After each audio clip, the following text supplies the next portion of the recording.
Much of Jeffrey Epstein's life was a mystery. Questions still surround how he went from a college dropout to a multimillionaire financier to a convicted paedophile, and facing charges of running a sex trafficking ring and coercing numerous underage girls to perform sex acts.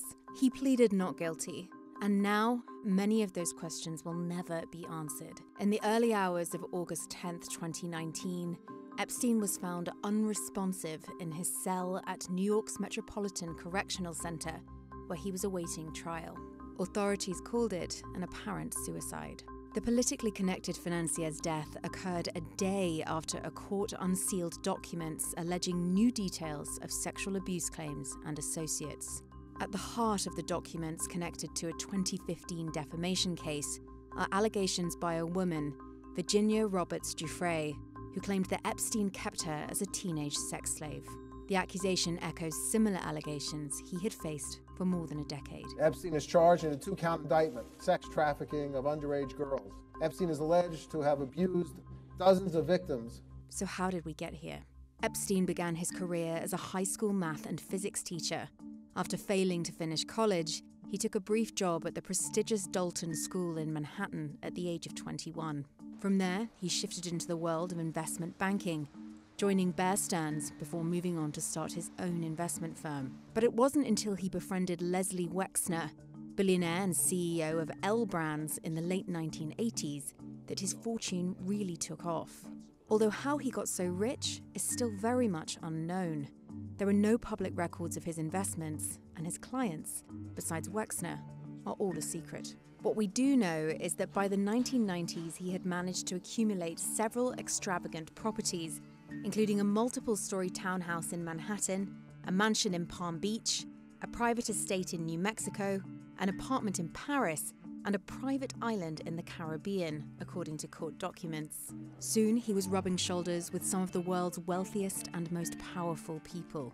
It wasn't until 2005 that Epstein's lavish life took a turn. Around this time, he came under investigation by Palm Beach police after accusations surfaced from several underage girls accusing him of offering money for massages and sex acts. As part of a plea deal, Epstein eventually pleaded guilty in 2008 to state prostitution charges and served 13 months. He also registered as a sex offender and paid restitution to the victims identified by the FBI. This controversial agreement was brokered by then U.S. Attorney and now former United States Secretary of Labor Alexander Acosta. It allowed him to avoid federal charges and a prison sentence. I understand what the victims say, and I'm not here to try to say that I can stand in their shoes or that I can address their concerns.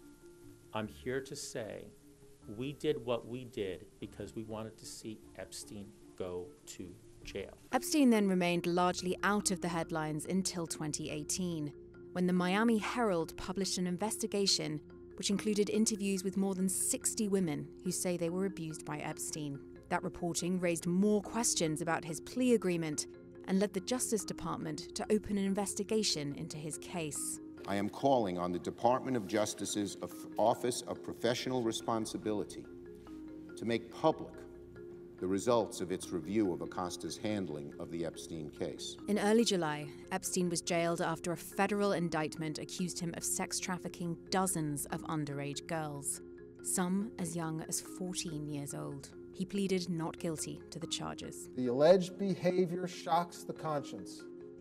And while the charged conduct is from a number of years ago, it is still profoundly important to the many alleged victims. After his arrest, at least a dozen new victims came forward. On July 23, 2019, while awaiting trial, Epstein was found in his Manhattan jail cell with marks on his neck and placed on suicide watch. Less than a week later, Epstein was taken off suicide watch, according to a source familiar with the matter.